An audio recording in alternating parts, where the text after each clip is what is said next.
ৰাৱণৰ 10টা মূৰ আছিল। সকলোৱে ৰাৱণক আজিও অন্যায়ৰ প্ৰতীক ৰূপত জানে। ৰাৱণ দহন বা দশেৰা ইয়াৰ এক জ্বলন্ত উদাহৰণ। বিজয়া দশমীৰ দিনা যেতিয়া সকলোৱে ৰাৱণক দাহ কৰা দেখে, তেতিয়া চাগে সকলোৱে মনত এক প্ৰশ্নৰ নিশ্চয় উদয় হয়, সঁচাকৈয়ে ৰাৱণৰ 10টা মূৰ আছিলনে? বিদ্বানসকলৰ মতে সেই 10টা মূৰ বেয়া কাম তথা অন্যায় অবিচাৰ প্ৰতীক আছিল বুলি কোৱা হয়।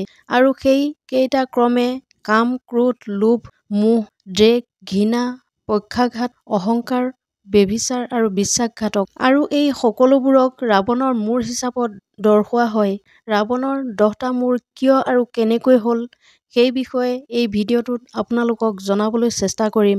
পৌৰাণিক কাহিনীৰ মতে পিতৃ বিশেষবা মহান জ্ঞানী তথা ঋষি কুলত্যৰ পুত্ৰ আছিল। এয়া সেই সময়ৰ কথা যেতিয়া দেৱতা আৰু অসুৰৰ মাজত হোৱা যুদ্ধত পৰাজিত হৈ সুমালী মাল্যবানৰ দৰে ৰাক্ষসে ভগৱান বিষ্ণুৰ ভয়ত ৰসাতলত গৈ লুকাই আছিলগৈ। বহু বছৰ পাৰ হৈ গৈছিল, কিন্তু ৰাক্ষসবোৰে দেৱতাসকলক যুদ্ধত হৰুৱাব পৰা একো উপায় বিচাৰি নাপালে। আৰু এদিনাখন সুমালী নিজৰ পুত্ৰী কৈকেশীক লৈ ৰসাতলৰ পৰা বাহিৰলৈ আহিল। তেতিয়া তেওঁ বিশেষবাৰ পুত্ৰ কুবেৰক নিজৰ পিতৃৰ ওচৰলৈ যোৱা দেখিলে আৰু সুমালীয়ে কুবেৰৰ ভয়তে পুনৰ ৰসাতললৈ গুচি গ'ল আৰু যাবৰ সময়ত পুত্ৰী ঋষি বিশেষবাৰ লগত বিবাহ কৰিবৰ বাবে কৈ গ'ল। পিতৃৰ আজ্ঞা অনুসৰি কৈকেশীয়ে বিশেষবাৰ আশ্ৰমলৈ গৈ তেওঁক নিজৰ পত্নী হিচাপে গ্ৰহণ কৰিবলৈ প্ৰাৰ্থনা কৰিলে। তেতিয়া ঋষিয়ে কৈকেশীক ক'লে যে তুমি যিহেতু সন্ধ্যা সময়ত মোৰ ওচৰলৈ আহিছা আৰু যাৰ বাবে ব্ৰাহ্মণ কুলত জন্ম হোৱাৰ পিছতো তোমাৰ পুত্ৰ পুত্ৰী ৰাক্ষস প্ৰবৃত্তিৰ হ'ব। তেতিয়া কৈকেশীয়ে ঋষিৰ চৰণত পৰি ক'লে, আপুনি ইমান মহান তপস্বী হোৱাৰ পিছতো এনেকুৱাই হ'ব। আপুনি আপোনাৰ সন্তানক নিশ্চয় আশীৰ্বাদ দিব লাগিব। আৰু তেতিয়া ঋষিয়ে ক'লে, তোমাৰ সৰু পুত্ৰ ধাৰ্মিক হ'ব, তাৰ বাহিৰে আৰু তাৰ পিছত আৰু একো কৰিব নোৱাৰো। তাৰ পিছত কৈকেশীৰ এটা পুত্ৰ সন্তান জন্ম হ'ল। তাৰ 10খন জিভা থকাৰ বাবে তাৰ নাম ৰাখিলে দশুভুগ। তাৰ পিছত কুম্ভকৰ্ণৰ জন্ম হ'ল। তাৰ শৰীৰটো ইমানেই বিশাল আছিল যে তেওঁৰ সমকক্ষ কোনোৱেই নাছিল। কুম্ভকৰ্ণৰ পিছত পুত্ৰী সুপ্ৰনখা আৰু একেবাৰে শেষত বিভীষণ জন্ম হ'ল। এনেদৰে তেওঁলোক জন্ম হ'ল।